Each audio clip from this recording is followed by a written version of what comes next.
Hello and welcome to episode 12 of the LiveFitNow podcast. We have a wonderful conversation with a lady from America today, and I cannot wait to hear your feedback. It covers a subject area that I get asked about very often. It is about nutrition and our relationship with food. So please take a listen and let me know what you think. My guest today is a Somatic Nutritional Counselor, has a master's degree in body psychotherapy from Nairobi University. She is also a certified health coach, mind-body eating coach, and yoga instructor. She also has her own podcast show called Satiated, where she is exploring physical and emotional satiation. Welcome to the LiveFitNow podcast, Stephanie Mara Fox. Hi, thanks for having me today. Welcome to the show. I can't wait to talk to you today. So I really want to start by asking you, what is it you do? Yeah. So first, what is somatic nutritional counseling? It's kind of something that I've pieced together, both with my background in body psychotherapy and also nutrition.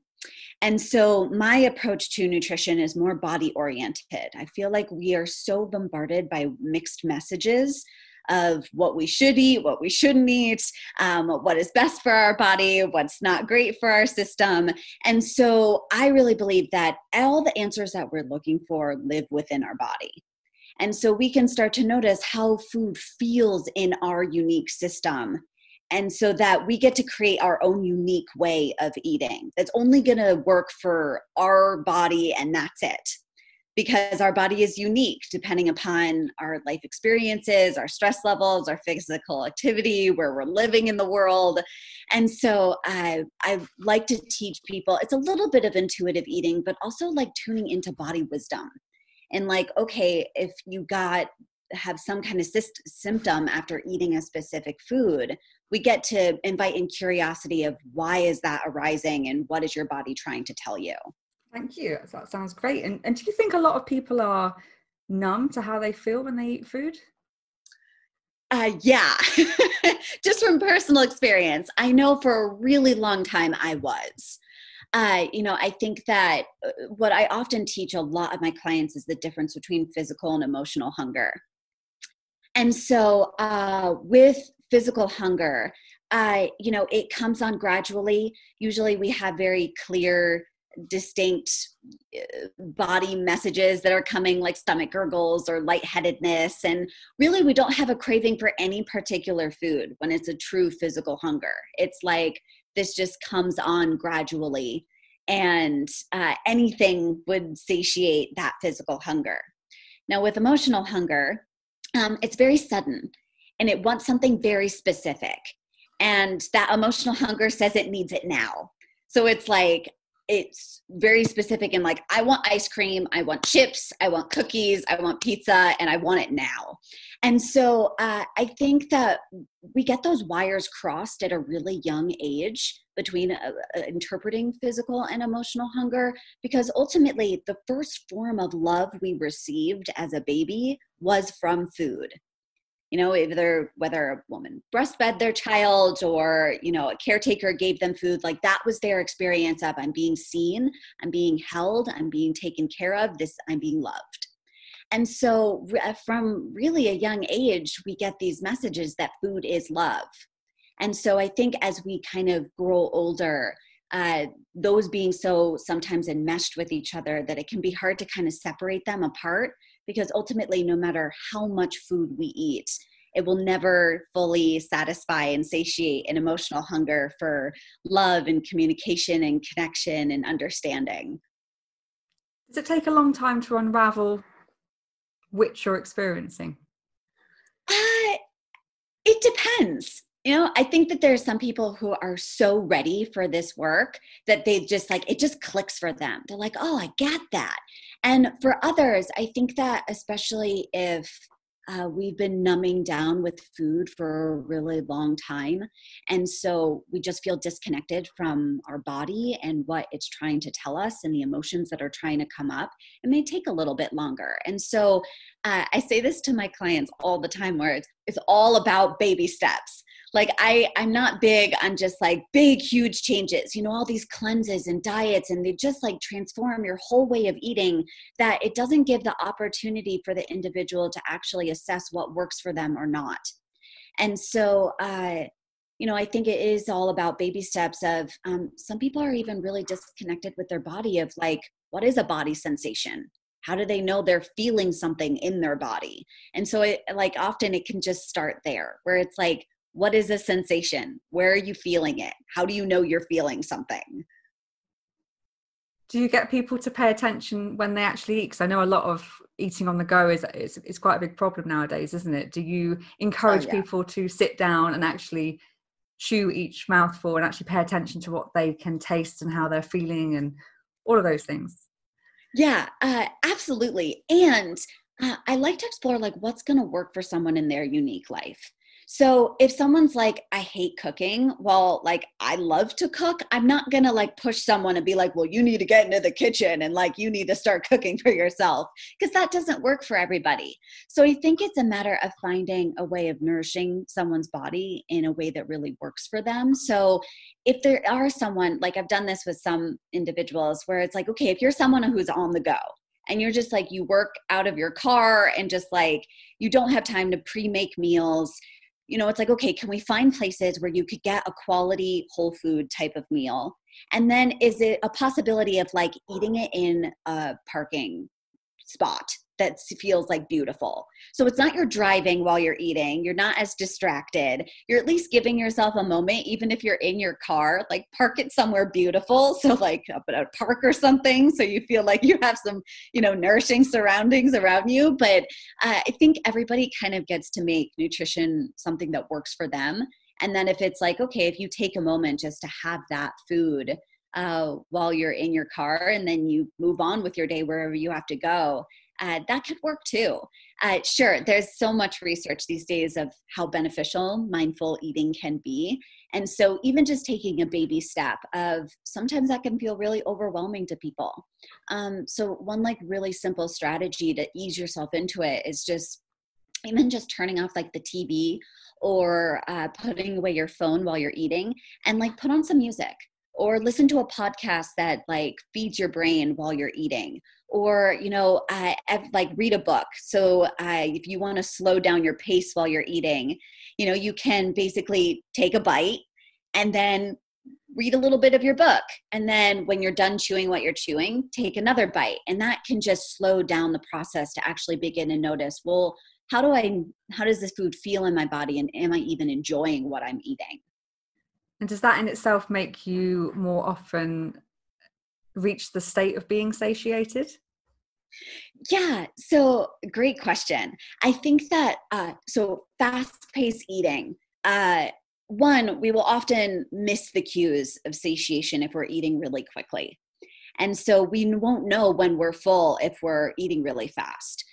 Additionally, the faster we eat, the more we can be putting our body into a stress response.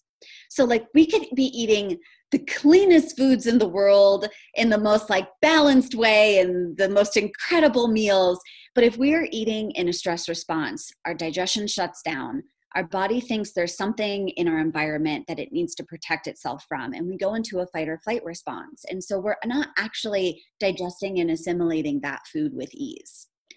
And so, I think that mindful eating can definitely help with just being aware of how food feels when you feel full, and even noticing like not a problem if you have symptoms after a meal, but the more we slow down with that food, the more we will be able to hear our body and like, oh, that food actually didn't really sit very well in my body. And there's nothing bad. There's no good or bad here. I'd really like to get people out of the black and white thinking. It's like, this is just information. That's great information for you to have, that there was something in that meal that maybe didn't digest easily. So you just get to keep bringing in that curiosity.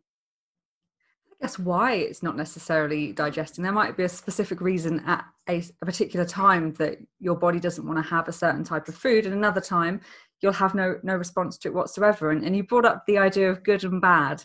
And I think when it comes to food and nutrition, I think there's a lot of good and bad labels around. And what is your opinion on that? Do you have good or bad foods, or would you rather get rid of those words altogether? I would like to get rid of those words altogether. Okay, the way that I like to frame it is the difference between really dieting and boundaries. And so with dieting, it's all about restriction. It's all about deprivation. There's a lot of idea around dieting of willpower. And so that can leave your body feeling depleted, stressed out, where again, like I just said, like no food that you're eating is going to digest easily because your digestion is shut down in that state. And so with boundaries, the way I like to I explain this a lot to my clients of imagine a little kid and they're running around with scissors.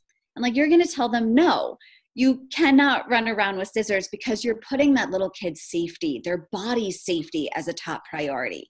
That's how I see boundaries in connection with food can be.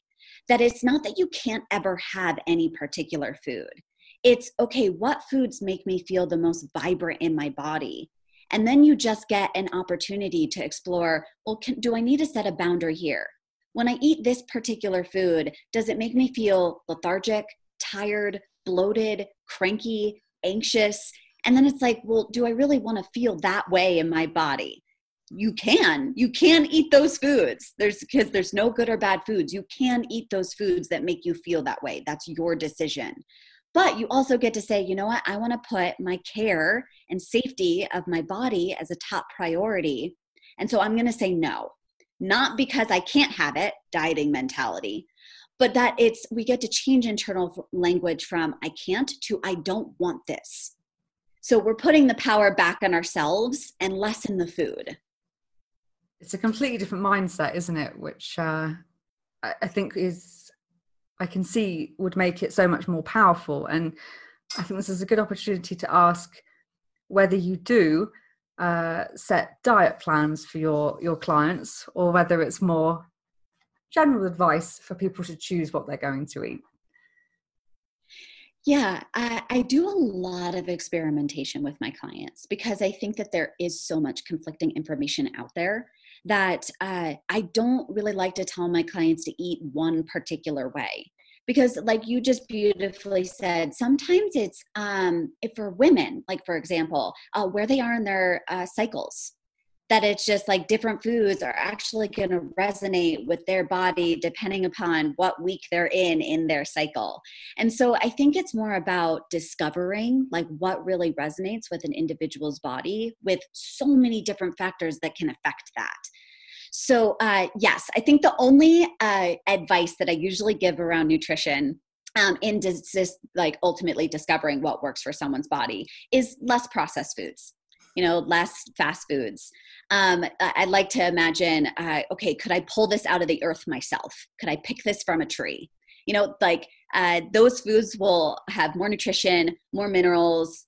They promote health in our body, all the research there. But then it's just like, then you really get to discover what works for you. I've had clients even find out like things like blueberries and broccoli that a lot of people think are like health foods, they're actually sensitive to. They get like a scratchy throat and like they get all sorts of symptoms that come up for them that those foods didn't work for them. So I think that's why I don't even like to use like what is a health food. I think whole natural foods from the earth are a great place to start with, but then it's finding what really leaves you feeling satiated and grounded in your system.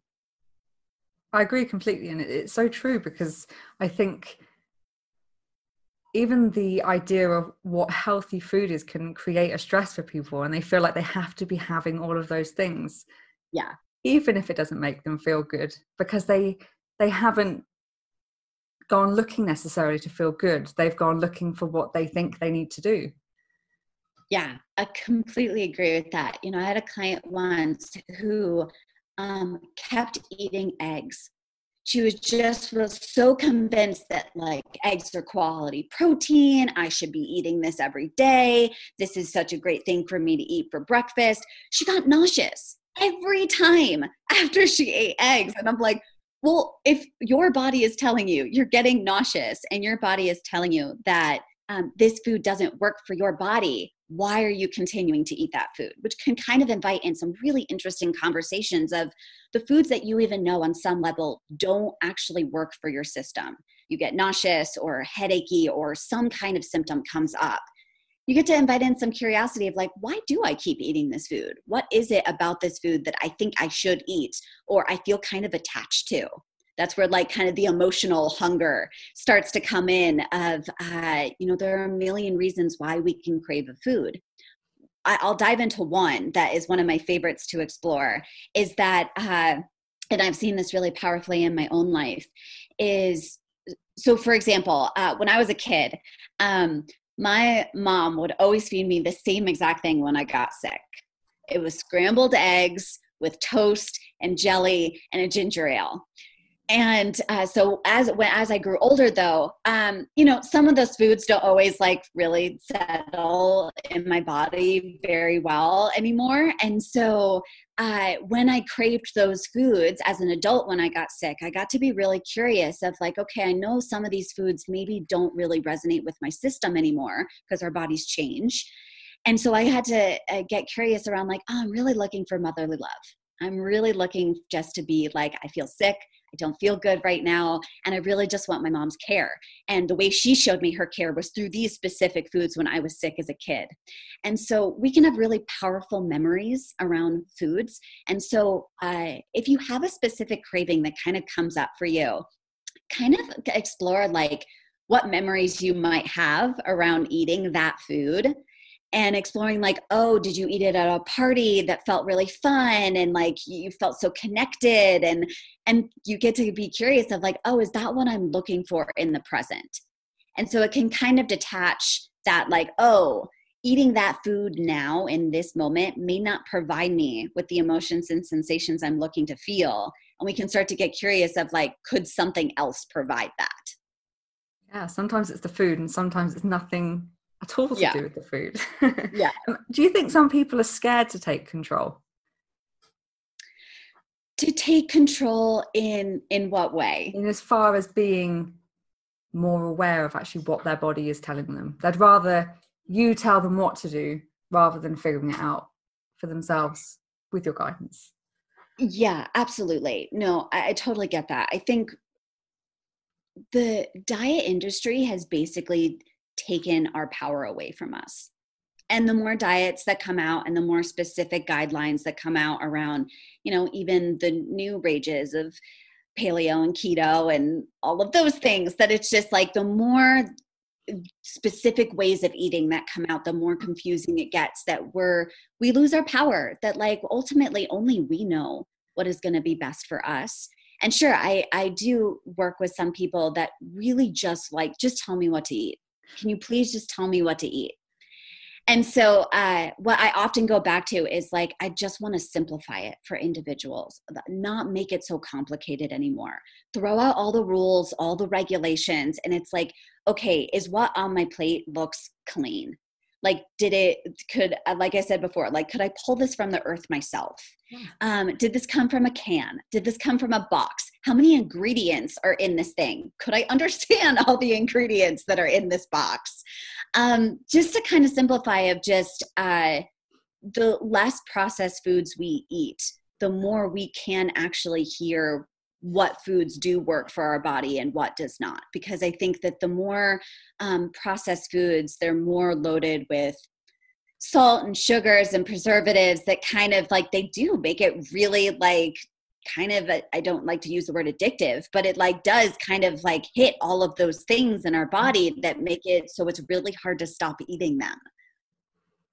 They design it to do that, don't they? They want you to keep eating it. Yeah. And I guess, and you just hit the nail on the head. I think it's just trying to simplify it, isn't it? It's the world has overcomplicated most of these things when actually, like you say, if you can figure out what is in it, the chances are you're going to feel better. But if you are going from a lot of junk food to then trying to move across into a more whole food diet, I do think there's quite often a transition period because you kind of need, your palate, I think, becomes quite numb when you have a lot of processed food, because there is so much sugar and salt in there and fat, that when you start eating food that doesn't have that to start with, it may feel very bland or, well, just not very pleasant to your taste buds. But give it a few days and you've stopped having so much sugar and salt and fats, and then suddenly your taste buds come back alive again, and you start to taste food in a different way that you might either never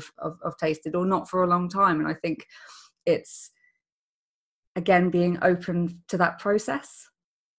Yeah, I love what you just said. I completely agree. I think it's the taste buds change over about every 2 weeks. And so if you feel like you are like, okay, I want to embark on a journey and like I want to eat less processed foods, I usually tell a lot of individuals, give yourself 2 weeks. Like, give your body time to transition, because you're right on. Like, when we have been bombarding our system with really flavorful foods, like overly salted and sugary and all that stuff, that to pick up on like the subtle sweetness of an apple might take a little bit of time. And the more time that you actually choose those more like less processed foods, the more you're actually going to start tasting. It's so true. I was thinking of an example, actually. Table salt went off my table from a very, very young age. And I now have always been acutely aware of anything that has been added more than a dash of salt, because my taste buds are so sensitive to it, because I'm not used to it. And I know people that have always had table salt on the table, always had a lot of salt within their diet. And they could have easily 3 or 4 times more than me. And if it's too much, I literally, the whole meal is ruined, because it's just all I can taste is the salt. And it's true. It's what you're exposed to. It's what you'll learn, what you learn. And I guess what we're more in tune with in our taste buds as well. And do you think it changes over time as well? I mean, as from a child into adulthood, do we develop either different taste buds or different ways of understanding taste? Yeah, absolutely. I think our bodies do change over time. Foods that may be digested really easily for me as a kid, that has changed as I've aged. And so I think it's, this kind of segues into a beautiful note for anybody who's listening, is like, give yourself space to change. I think that we get so attached to like, I'm a vegan, like I'm a vegetarian, I'm a paleo, like it becomes a part of someone's identity, that when your body starts to tell you, hey, this isn't working for me anymore, it can be really hard to actually hear that. So if we give ourselves a little bit of space to change, that what resonated with your body in one decade is not going to resonate the next decade. What resonated even with your body, what you're eating today, may not work for you tomorrow. That it's continuing to invite in that curiosity of just like, okay, is this way of eating, does it make me feel vibrant? Things you can check in on are like your skin. Does your skin feel clear? Is your sleep feel like restful? Do you wake up feeling like excited for the day? Do you feel energetic in your day? Like, do your energy levels feel like they're consistent all day long? Do you feel like mentally clear, or do you get like kind of mentally foggy somewhere in your day? These are all signs. Like, do you feel bloated or gassy after your meals? That your body's telling you like, okay, something may not be working for me anymore. And not that that's a problem. It's like, oh, hey body, thanks so much for talking to me and letting me know this way of eating maybe isn't resonating with my system any longer. I love this conversation. We're so on the same page. It really is. And that is a theme that I find coming up so often, and what I want to get from this podcast or get to people, because I think it's exactly that. There's so much linked with our identity, and it's difficult to let go of something that people see us as, but actually we can all change at any time. And in fact, deep down, we are all constantly evolving, and that's absolutely fine.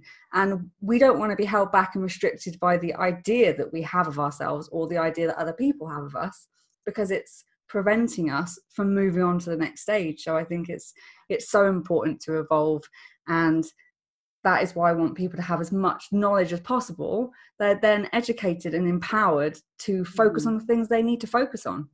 And I think that is the best thing we can do as people that want to help others.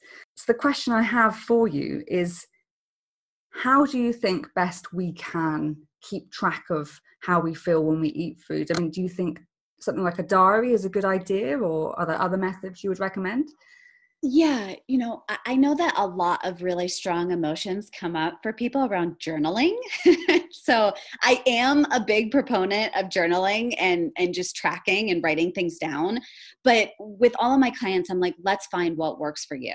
So if journaling, you feel like you don't have time, it brings up a lot for you. I'm like, okay, let's make it work in your world. So is it, opening just a new notes on your phone, on your smartphone, and like using it there? Is it actually like using voice memos on your phone and you're recording how you feel? Like, I think anything that you provide yourself a moment to pause and check in. I think that's something that our culture doesn't really teach us a lot of, is how to just take moments to slow down and check in and be like, hi, how am I doing? What's going on right now? What am I feeling? Oh, I'm feeling stressed. That's not bad to feel. Let me welcome in the stress. Thanks so much for letting me know that I'm feeling that way. The more that we just start to incorporate those little check-ins. For my clients, like, I'm often supporting them in checking in before, during, and after they're eating. So even while you're eating, like, are you enjoying that food? Does it feel pleasurable? Is there something missing from it? Does it need a new spice, or maybe a little bit more salt, or, something that it just like would really be like a splash of olive oil would just like do the trick? That sometimes we just shove the food down so quickly that we miss the opportunity of like, was that exactly what I really wanted and needed in that moment?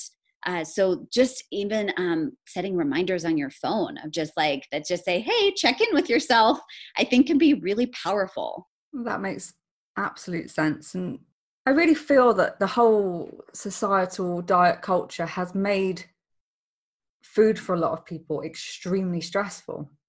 And they almost don't, you either have one end of the scale. I mean, some people just don't have a great, I'll put it this way, sort of love of food. They don't necessarily enjoy food. For them, it's just fuel. It's very black and white. They just eat what they need to and they move on. But I think for the majority of people, there's definitely emotions linked to it. You can see that so clearly. But also, people want and do love certain foods, but they don't necessarily allow themselves to eat it because they think they must be eating this kind of food. And then you've taken the enjoyment out of it as well. And I guess it's trying to bring these elements together to not only get the nutritional benefit, but also still enjoy food, enjoy eating. I love eating. Oh, yeah, me too. And it's just like, if there is a like quote unquote superfood that like you just don't like I don't like kale. I just don't like the taste of it. It's too bitter for me. I'm not really going to eat it. Guess what? There are a million other foods that I could be eating that will support health and wellness in my body. So I think it's just kind of bringing in a lot. It's okay if there's a food that just doesn't resonate with your body, like, don't eat it. Make food feel pleasurable for yourself. You don't have to force yourself to like eat the vegetables or the fruits or whatever that like you don't like.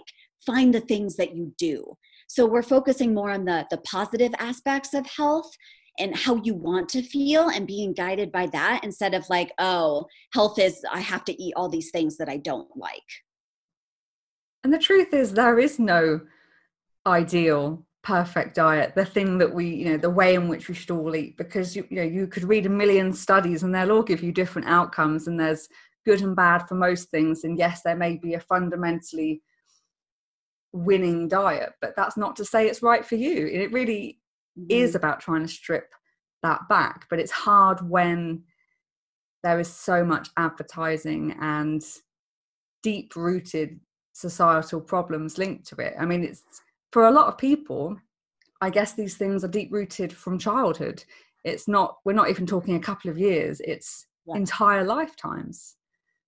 Yeah, it can be. A lot of what I explore also with my clients is what was role modeled to them from their parents and how their parents related with their food and body. because ultimately those were our first role models in how for us to relate with our food and our body. And yeah, so it can get that our relationship with this idea of nourishment can get cultivated at a really young age. And also, just body image, like that we also, not just diet industry, but the body image industry, that there's only one body that all men and women and beings need to have. And if you don't have that body, you are not good enough.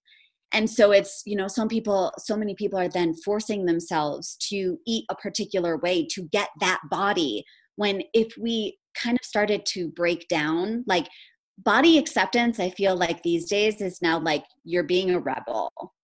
Like if someone's just like, I'm just going to completely and utterly love my body and like not force it to be something that it doesn't want to be, it's kind of like a rebel way to be in the world, because so many of us have been taught that we need to force our body to be one specific way, with over exercising and eating in a way that potentially we don't even like to eat. Yeah, I couldn't agree with you more. And why do we crave certain foods? What is it about certain foods? I mean, I guess there's designed foods and then even whole foods that we crave. There's different callings to it. Yeah. So there was the one piece of the memory piece. Other reasons why we can crave a food. So there is something about, that, like, let's take sugar, for example, that basically if we eat something that's really rich in sugar, we're going to get a dopamine hit. We're going to feel really, really good when we eat that food. And we're going to kind of feel like we have a little bit of a high. And so even like our blood sugar levels might like go up in our body. And then as we start to come back down, we may feel moody, irritable, our blood sugar levels start to crash, that we crave more of that food because we don't want to feel that way. And so there's like a physiological sometimes response that can happen around a craving, that we keep eating that food to keep getting the high. And it gets us into a cycle of like, oh, I have to keep reaching for this really sugary food to feel that high. And so yes, getting off of the cycle can take a little bit of time.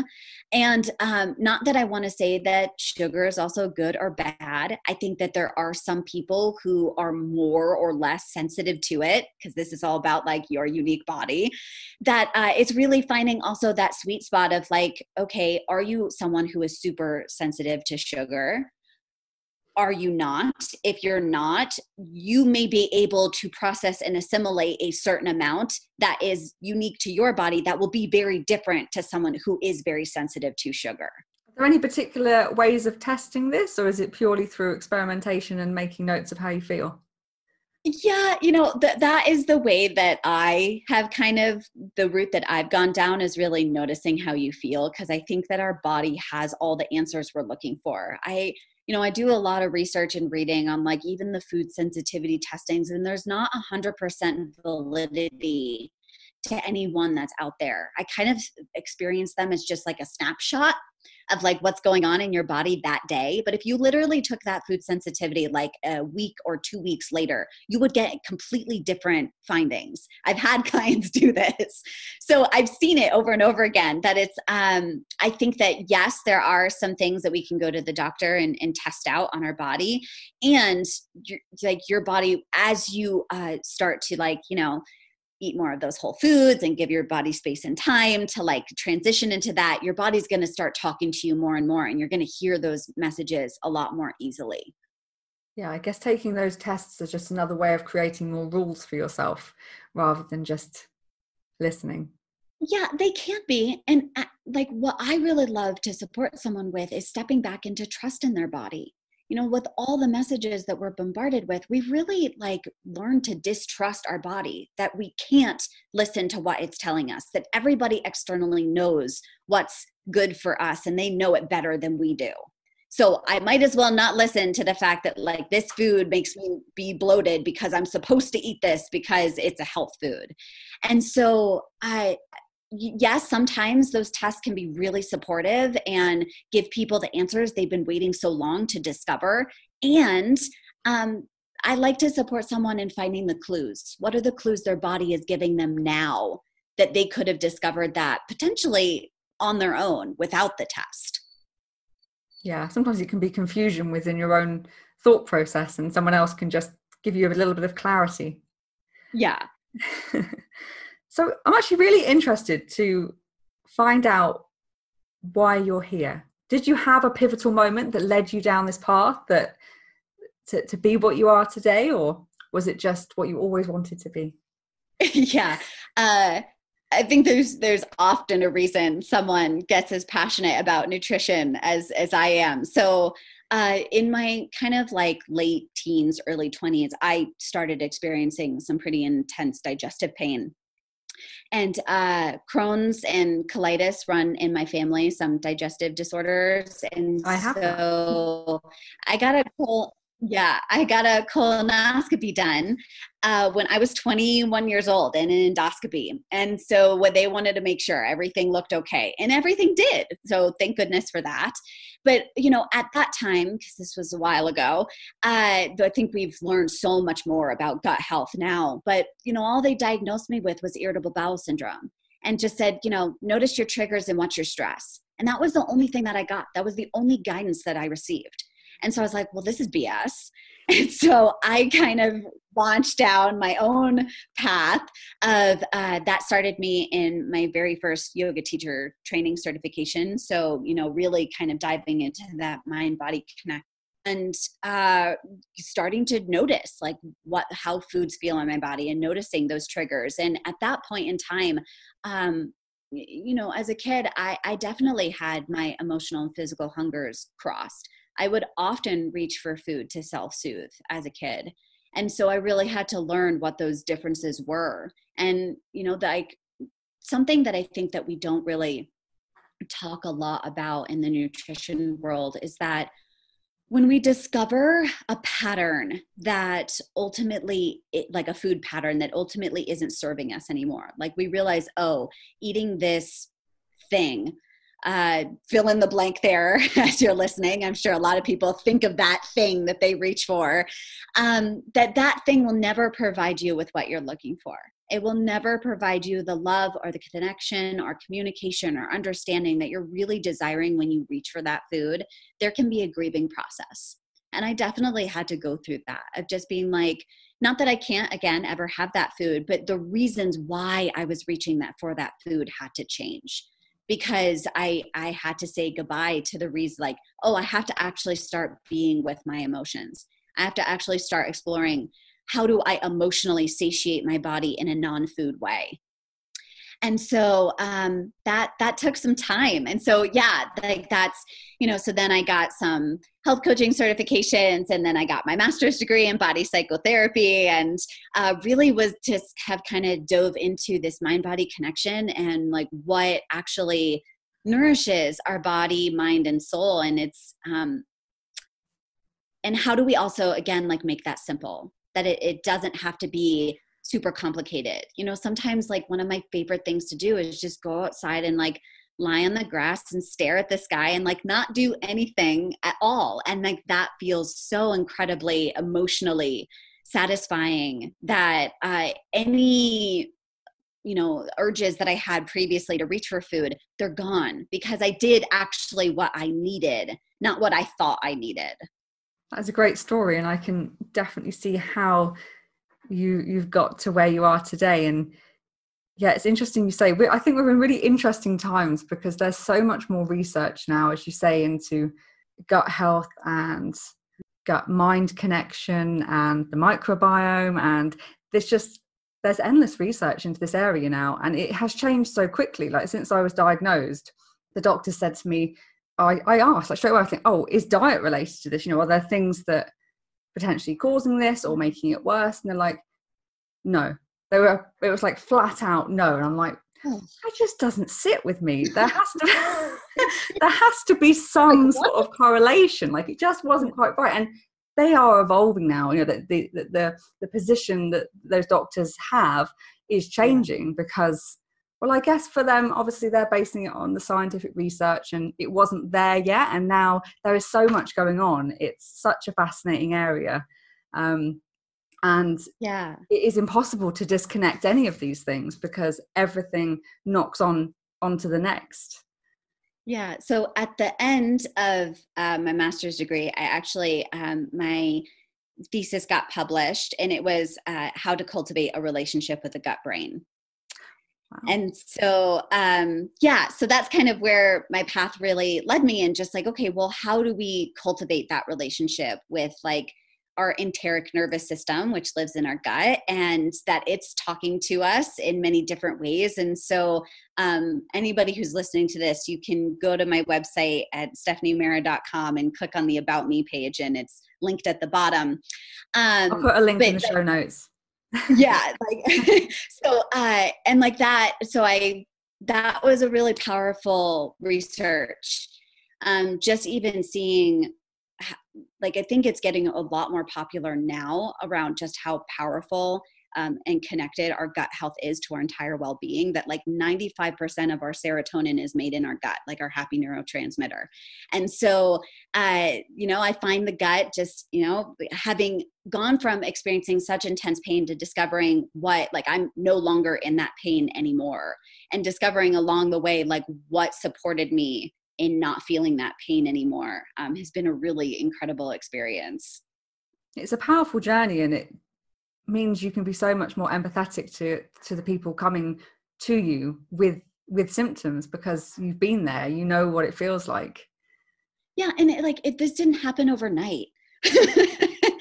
Patience is the hardest thing. Yeah. It took probably all throughout my 20s to really dive into this and to heal. And so being patient in the process, but also something I do with all of my clients is celebrating every single step along the way. I think that we forget that it's just like, wow, look at, like, acknowledging ourselves for, look at all that I'm doing for my health and well-being. And just to like give yourself a moment to pat yourself on the back, even if it was as small as like, I woke up today. Like that, for some individuals, that can be incredibly hard if you're in pain or you have symptoms and it just makes it difficult to get up in the morning. Is like, celebrate even the smallest of littlest steps that you're taking to heal. I couldn't agree with you more. It's so important, because I know it was so many people that they only are criticizing themselves for where they're not yet, not with how far they've come. And most journeys are long, and if you're only thinking you're going to be happy once you get there and everything else is bad in between, it's going to be a miserable journey. And there's every chance you won't make it as well, because you'll just lose focus, lose hope, whatever it is that's keeping you going. And you do need to see what it is you're doing, and what you've changed and how different you're feeling, even if it's not where that perfect ideal is yet. Let's be honest, we don't truly know what that perfect ideal is until we're there and we're suddenly like, oh, I actually really like how I'm feeling now. We're kind of there. We'll keep working on this. But it's a constantly evolving thing, isn't it? Again, it's like you can go from feeling unwell to feeling better, so you feel better, but then there's something else. So it's almost accepting what happens as you go, so that you can feel contentment while still working on yourself. Yeah, I love that. I completely agree. And I think this can correlate with kind of like body acceptance, that you can love yourself. Or, for a lot of people, they're like, love. I'm like, okay, you can like be okay with yourself. You can like embrace where you're at right now. Like that gets to start right here and right now. If you are experiencing symptoms, like enjoying your life, even if it's just little moments throughout the day that you're like, that was a nice moment, that gets to start right here and right now. So that it doesn't also mean that you are being complacent, that like loving yourself where you're at now, like you also will continue to keep growing, and trust that you will continue to keep evolving and working at where you want to grow to. But you also get to be okay and embrace where you're at now. So the journey gets to be fun. So it doesn't feel like you're just constantly in a battle with yourself. Absolutely. Without a positive and a growth mindset, I think it's very difficult to get to any outcome. Yeah, I agree with that. I think this is potentially a big one, because I'm sure there's so many that it's difficult to know where to start. But are there any myths within your industry that you would like to debunk? What have we got the wrong end of the stick with? Yeah. I think that one thing is that it's kind of like what we were just talking about. Like when I get the perfect body, when I eat the perfect way, everything else in my life is going to fall into place. I'm going to find the love that I want, and I'm going to love myself, and like my life is going to be perfect. And I think that we get that a lot, that like suddenly our life is just going to be completely different if we just figure out our food and get the perfect, quote unquote, like perfect body. And so I think we really get to break that down, that you get to create the life that you want to live. And that can start right here and right now with the body you have and the food that you're eating. And so I think in it that it's a constant check-in process. Just because you find a way of eating that works for you for now, it's not like, well, that's done, never going to worry about that again, found the way I'm going to eat forever. And it's just like, well, you're going to be different from day to day, year to year. And so I think it's also like giving a little bit more space. That what I have found is that for a lot of my clients, they're just like, I don't want to worry about food anymore. But actually that's giving more power to the food and nutrition, because they're constantly focusing on how they don't want to worry about the food. But if you actually start to attend to how you want to physically and emotionally nourish your body, you do take your power back. Yes, like thinking about what you're going to eat will take some time, but you actually feel more empowered. And then food isn't constantly a running tape in your head all day long, like, what am I eating? What am I not eating? When am I eating? That when you just kind of start to step into that trust, and it actually does become something that's part of your self-care, it does become less of a concern, but not that you're never going to worry about it or attend to it ever again. What is the longest time that it's taken someone to get to that point? Because I imagine the people's journeys are vastly different as to where they are as to being ready to accept that and letting go of it. Absolutely. There are some clients that I've worked with for 3 months and they're like, got it. Thanks so much. I'm on my way, and like off they go. And they just know they just need to keep practicing it now. And there are other individuals, I think, especially when it comes to the food was really coming in for maybe trauma or a lot of emotional reasons, that healing might take a little bit longer, because there's a lot of emotional hungers that need to be satiated to be able to hear what the body needs again.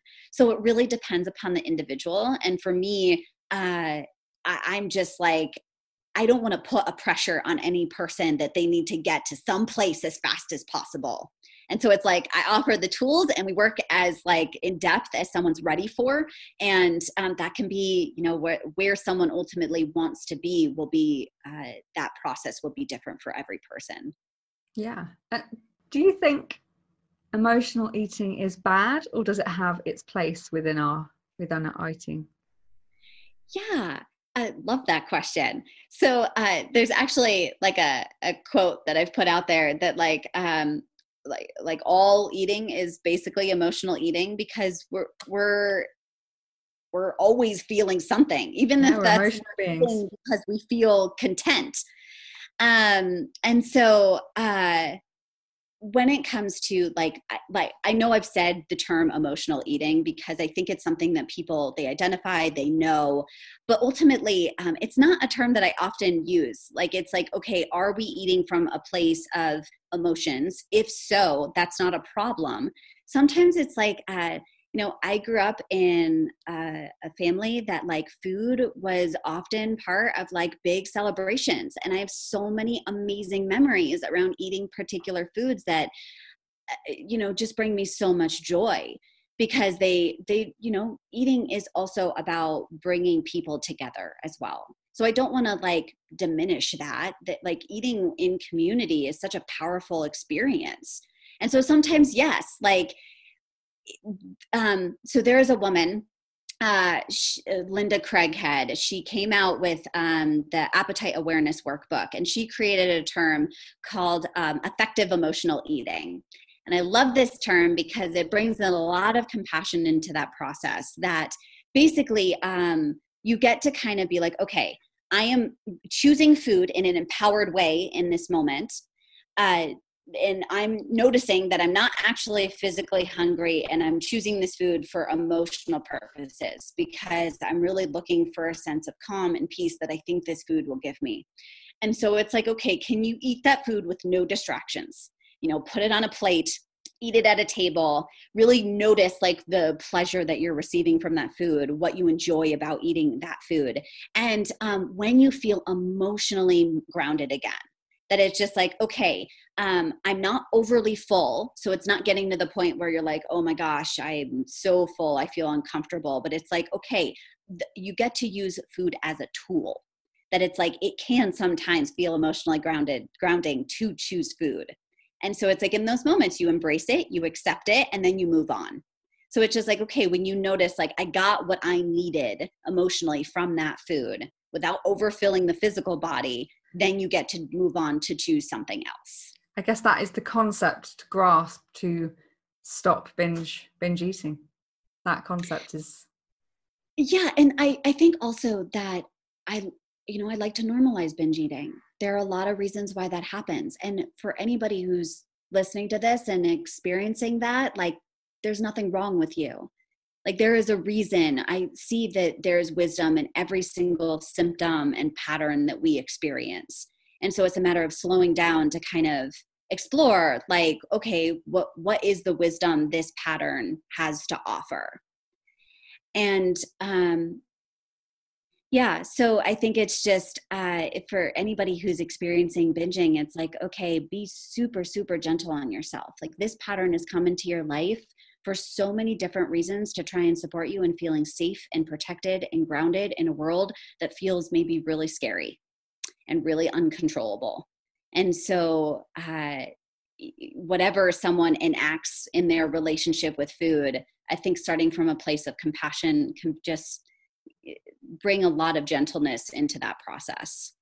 Yeah, I can see that. I think too often people beat themselves up about what they do and don't eat. And it's not, again, it's that negative mindset that takes you off in the wrong direction, rather than starting with a more positive, as you say, gentle and kind talk to yourself, because who you talk to most is generally yourself. And if you start with a negative attitude, you wouldn't speak to your best friend like it. Don't speak to yourself like it.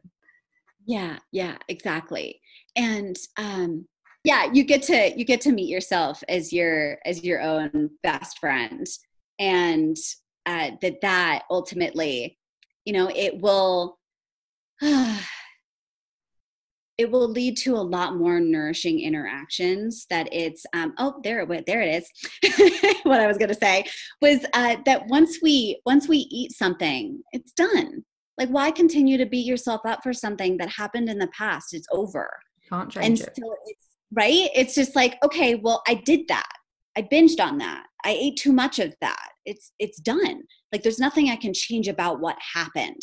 And so I think that's why sometimes maybe the beating up starts to happen, because we believe that if we don't beat ourselves up, that's going to happen again. But it's like, okay, that shame, that guilt, that judgment that we meet ourselves with, it does ultimately happen again, because meeting ourselves with such harshness doesn't feel good. So then we go to reach for the food to make ourselves feel better again. And so to get kind of off of that cycle, it's like, okay, can you just embrace that happened? There's nothing wrong with you. You didn't do anything bad. It's okay that occurred. And then it just gets to be an opportunity that every eating experience, you get to learn more about yourself. And so it's like, okay, can I just get curious now of like, well, why did I do that? Did I get what I needed from that? Like, what are different ways I could respond next time if I wanted to respond in a different way? So again, just like so much gentleness, like you just beautifully said, like talk to yourself as you would your best friend, because that's something that you deserve. I really like that. And I do think it's a really powerful, but takes time thing to practice. Because again, it's often unraveling years of a completely different way of talking to yourself. And it's just taking that sort of being a little bit more open-minded and catching yourself, I guess. But again, still not beating yourself up because you're used to doing it. Yeah, it's like, okay, this pattern came into your life for like a million different reasons. And it also, at some point in time, you kept doing it because it did support you in some way. And so don't beat yourself up. Like, thank yourself that there was some part of you that felt like this is the thing that would support you in that moment. And then it's like, well, it's not serving you anymore in who you are now. Yeah. And what do you think we all could do to take better care of our overall health? I think that stress is a big one. Like I was talking about before, that we could be eating the most perfect foods in the world, but if we're eating in a stress response, that we're not actually really digesting and assimilating that nourishment with ease. And so I think that if we can explore ways to navigate our stress, not get rid of it, like we always kind of have a little bit of cortisol running through our body. It's actually can be in some ways supportive. It's not about like, I just need to get rid of this stress, but to navigate our stress with more ease. And that's going to look and feel different to each and every person. Like, just because there's these ideas of like bubble baths or meditation or yoga, like if that doesn't work for you, don't do it. Like if you're someone who like loves to go on a good run or just like lift weights or journal or sit down and watch a feel good movie, I think that it's people just get to experiment with different tools. So you have many different self-care tools in your toolbox that the more we can navigate stress with more ease, the less inflammation we're going to have in our body, that we'll be able to more easily hear again our body's messages and feel a little bit more vibrant in our life. So I think stress it's a big one. Yeah, and fundamentally, it's all the things you've been saying about nutrition and how we should pay attention to what we eat. I talk about in so many other aspects of our lives as well, and it does apply to everything. It's about trying new and different things and reverting to the things that make you feel good. And again, I think sometimes it can come down to identity. You might consider yourself a runner or a yogi or, this, that, or the other. It doesn't matter what it is, but it might not be the right time for you right now. You might find actually forcing yourself to go out for a run or going to the gym just not right for you. But you try something different. You just go for a walk or do something, do a home workout, and you might find that you get so much more from that. And I think it's being adaptive and flexible and realizing that sometimes you just enjoy one thing more than the other, and that's absolutely fine. Again, it's that whole pressure of needing to do everything when sometimes you just need to do something. Yeah, no, I completely agree with that. One trick can be just like rating on a scale from 1 to 10. What are my energy levels right now? Like really super simple. And then it's just like, okay, you get to tune into what would resonate with your body, with your energy levels and where you're at right now. So it's like, yeah, sometimes running is going to be the thing. Sometimes doing yoga is going to be the thing. And sometimes it's like doing a gentle walk or just stretching is going to feel more like it resonates with your body and your energy levels at that time. And then no judgment. Then it's just like, oh, well, why don't I have enough energy? It's just like, well, you just don't that day. It's okay. Like, no, that's not a problem. Yeah. So, then it's just, we get to honor what our body's telling us. And that the more that we tune in, the more connected and satiated we're going to feel, because we're just honoring like what our body is trying to tell us. Yeah. And actually, interestingly, I was just thinking about some studies I've read about nature, and I know movement in nature and seeing nature is so powerful. Does that link with food as well? I mean, is it a good idea to go on a picnic or eat our lunch outside? Oh, yeah. I mean, I think the environment we're eating in can play a huge factor. I've had some clients who literally even just changed the room they were eating in because they liked that room better and it felt more nourishing, or even like putting something on their table, like a picture or even candlesticks or something that just felt nice to look at. I think that what we surround ourselves with while we're eating can just facilitate the whole digestive process, because if we love what we're looking at and we love the sun on our face, and it just promotes a relaxation response in our body where we can more easily function, where we can more optimally function in that realm in relaxation. Other questions popped into my head because I'm interested to know how you measure progress with people? Because again, I think linked very much to the diet culture and society, measurement is a massive part of that, because people want to be able to measure the progress they're making, whether it be the numbers on the scales, taking measurements with a measuring tape, or any other number of ways you can do it. Do you purely focus on how people feel, or do you allow people to still take that journey because they have a massive connection to it? Yeah. So, I know I've talked a bit about body acceptance, but ultimately I also don't want to like shun the people who legitimately want to lose weight for their health and well-being. And so I think in terms of tracking, it's I'm like trying to think of one succinct thing, but it's so different for every single client, because that tracking piece is such an individual process. For some individuals, it's like I am trying to create an intention for every single client at the beginning of my work of what are they looking to feel, yes, in their life, and that they get to be guided by that intention. So if ultimately their intention is I want to feel lighter, then that is the guiding intention, that it's like, okay, maybe it's weight loss, but maybe it's putting less pressure on themselves. Maybe it's stressing, like navigating their stress with more ease. So like that gets to be the identifier of like, are they feeling continuously more lightness in their life on a whole? So then we kind of start to explore with physical activity, spirituality, career, relationships, all the, like, not just nutrition, but all the things that could also be affecting their experience of feeling more light in their body. So it's not just about weight loss, but that if there's a very clear intention of how they want to feel, that gets to kind of be the guiding light. Of course, it makes sense. And it is a very complicated area. And it's, again, people's expectation to where you want to guide them to it. And that sometimes takes time to merge together, I think. This is a pretty broad question, and it's a hard one, and it often knocks people. This can be a general life aspect or purely based on your business. What inspires you? Yeah. I really think that something that's guiding me in my life right now is just authenticity.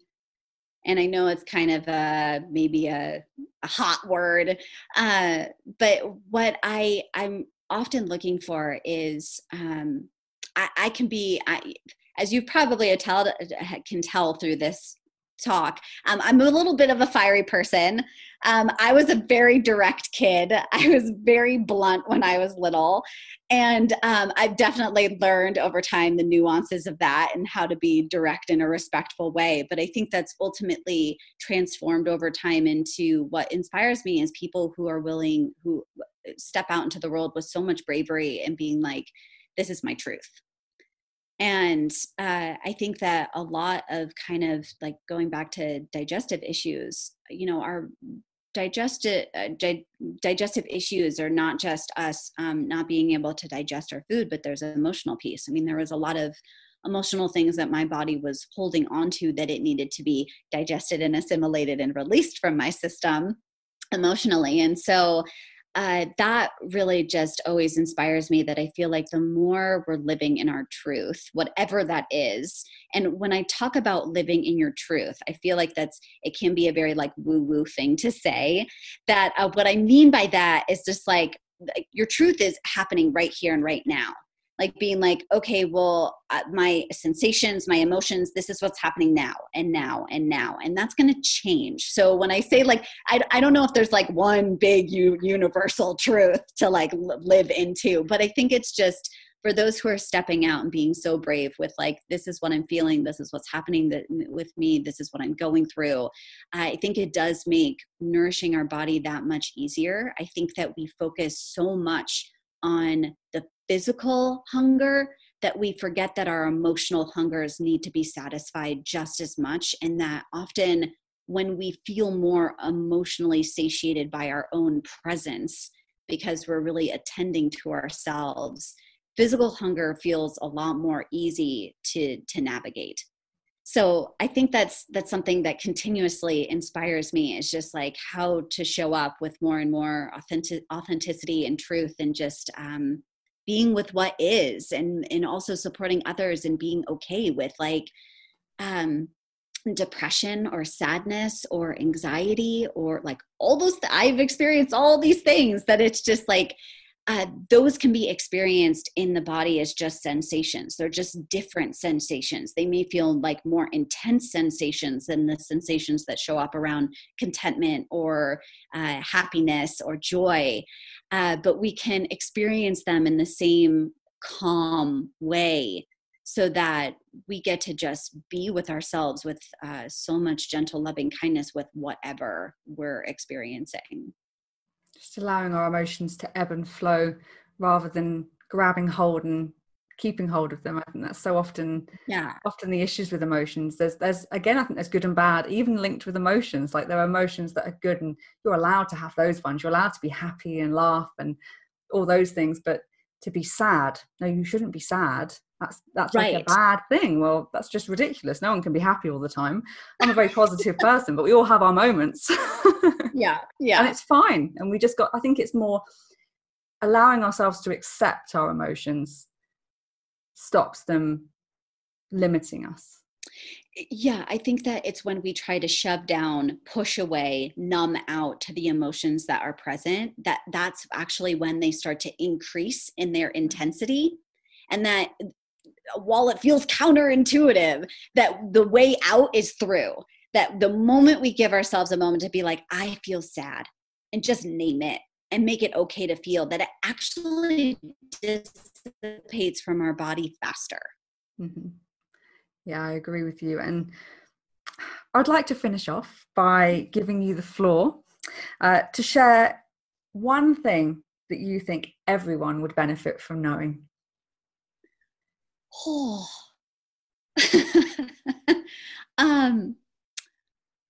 The one thing I think everyone should know is that you are enough, just as you are.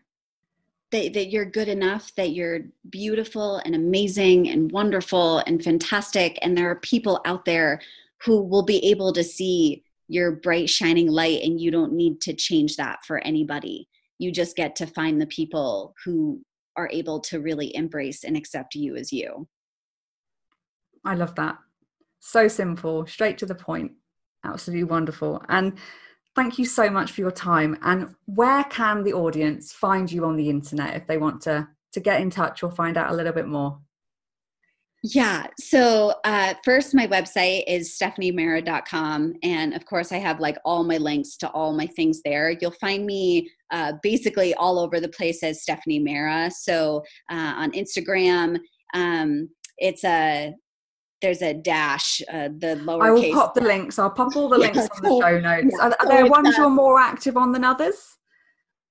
I'm pretty active on all of them. I try to just keep as up to date as possible. But yeah, that's my website. On Instagram, it's Stephanie Mera. On Facebook, it's Stephanie Mera. Perfect. So yeah, you can pop all the links below and if anybody wants to reach out via email, if you have any questions, if you found this intriguing, you can also email me at support@StephanieMera, and that's MARA.com. Wonderful. I will put links to all of those ways to contact you. Thank you so much for your time today. It has been an absolutely fascinating conversation. I feel like we could talk all day. I know. I agree. Thank you so much for your time today. This is just, I feel like warm and fuzzy all over, just being able to dive in with all of this with you today. It was really awesome. Absolutely. Thank you. Thank you so much for listening to episode 12 of the Live Fit Now podcast. I hope you enjoyed that conversation as much as I enjoy having it. There are links in the show notes to get in touch with either myself or with Stephanie if you have any questions about this episode. And it will be wonderful if you could subscribe to the podcast so that you know when we get the next episode drop, and if you could leave a review and share with your friends and family on social media. Thanks for listening. Until the next time.